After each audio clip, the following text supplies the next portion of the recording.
Tapi saya nak royak. Saya ke dah lama tak ada pasangan. Tapi lah ni saya ke jaga makan minum ambil. Video parodi di Meletup telah menarik minat saya, terutamanya pada Kak Kat, sebab beliau adalah idola saya.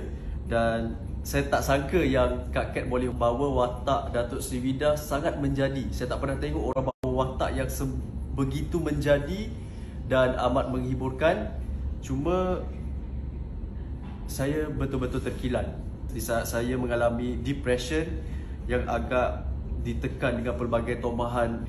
Tapi Kak Kat sanggup buat begitu. Saya sebenarnya begitu meminati Kak Kat sejak saya budak-budak. Saya ingat Kak Kat pernah berlakon cerita Budu, Kecek Kelate, dan daripada zaman beliau tidak berhijab ke berhijab menjadi seorang yang sangat dikagumi, disayangi ramai.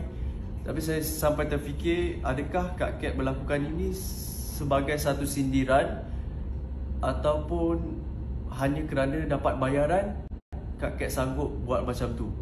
Ada perkara kita boleh bergurau, boleh dijadikan bahan konten, tapi tidak kesemua perkara di saat yang saya sedang kritikal begini boleh dijadikan bahan jedaka. Macam TikTok yang lain saya tidak kisah. Saya mesej pada Kak Kat tapi tak dapat balasan. Saya dah DM. Jadi mungkin dengan cara ini akan sampai pada Kak Kat. Minta maaf Kak Kat, saya betul-betul terkilan dan saya minta maaf, saya betul-betul terkilan. Assalamualaikum. Pertama sekali Kak Kat minta maaf sebab I took a bit too long untuk get back to you.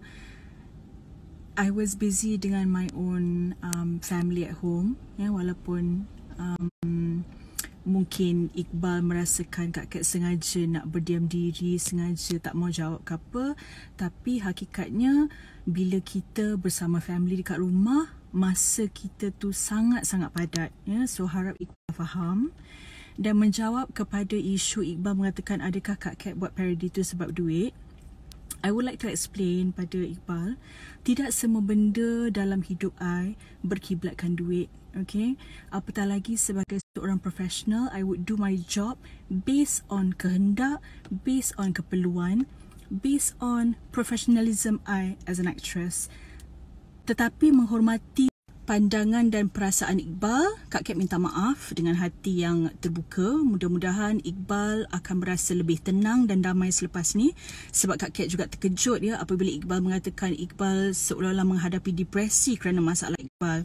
Dan Kak Kat minta izin juga sebagai seorang kakak kepada seorang adik, sebagai seorang yang jauh lebih matang, Kak Kat nak nasihatkan pada Iqbal, sekiranya takut di lambung ombak, jangan berumah dekat tepi pantai, dik. Memang susah, memang ujian kita sangat dahsyat, ya.